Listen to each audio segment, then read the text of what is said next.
applying the tools themselves is not as important as being regulated.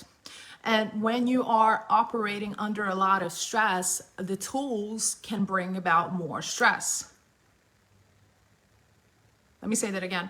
When you're going through something traumatic, extremely difficult, something really stressful, something really, really painful, and you're like, okay, I'm going to journal, I'm going to meditate, I'm going to run, I'm going to do all these things, they may help you to survive. So you don't like literally lose your ish, you don't go crazy, you don't break down, and these things help you to continue to move forward.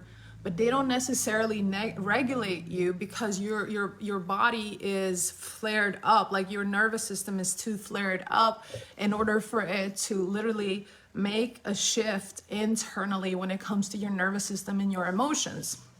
So again, when the new reality kicks in, now you've gotten the divorce, now you've gotten used to this illness, now you're really realizing that this person is gone, now you got this new job, now you've moved, whatever the case may be, now there's nothing really to stress about anymore, and you get to look at reality, so to speak, for what it is. Then you'll either continue to stress, like continue to keep yourself busy and distract yourself, just cope. But if you're choosing to slow down and look at your reality, your new reality, that is going to take a big toll on you, because now your nervous system is beginning to kind of reset itself, even though it feels like it's not. And as it's like trying to find its way back to being regulated, it's easy to kind of lose hope and for it to drop even more. And when I say drop, it's like going into dorsal, like more of the sad, depressed state of the nervous system. And to begin losing hope, because it's like, then thoughts like, what the heck is this? Like, where is my life headed? I've wasted all these years. How am I going to live without this person? This is not a good job, whatever the case may be. Like, stories like that will kick in.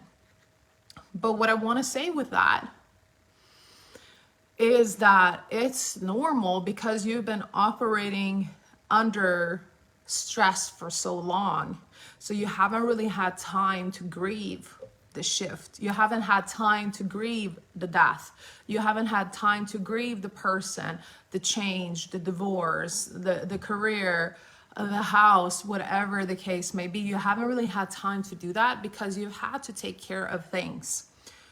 So if you would have been able to process the pain right away, what you feel in the aftermath would not be as intense.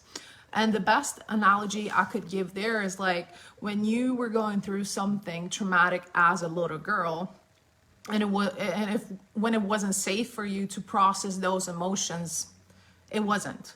Like if you tried to cry, you may have been slapped or punished by a parent or your parents. So you're not going to do that. You're going to repress your emotions. You're going to swallow your emotions, and you're going to end up like having strep throat and eventually thyroid issues when you get older and things like that. So then once you get older, it's going to feel like you have more issues, more pain, because back then you could not process those emotions, if that makes sense, because it wasn't safe. It wasn't safe to process those emotions at that point. You had to survive. When you're navigating a divorce, or when a big financial change happens, or when a death occurs, an accident, whatever the case may be, you don't have time to sit there and process that, because life goes on, right? You need to take care, you need to pay your bills, you need to, still be in contact with people and whatnot. You need to take care of this change. So your body is in fight or flight. And again, many times the body is in fight or flight for a long period of time. And the longer you're in this, the more intense it's going to feel when you stop being in this sprint of survival, basically. Because again, as soon as you calm down, you're going to begin to look around and think like, oh, what is my life now? Like, what the heck happened? Am I even good enough? What is this? I don't like this.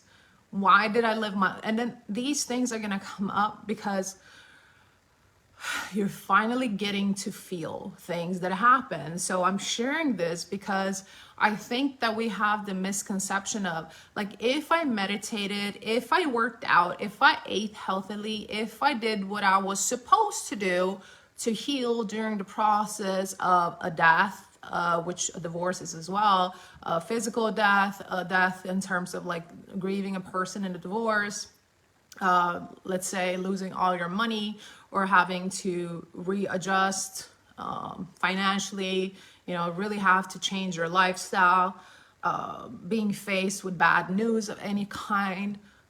So then you thinking that as long as you did the right things when that happened, you should not, boom, feel like something really hit you, and you should not feel extremely sad and maybe even like on the verge of feeling depressed. That's not it. Okay, that's not it.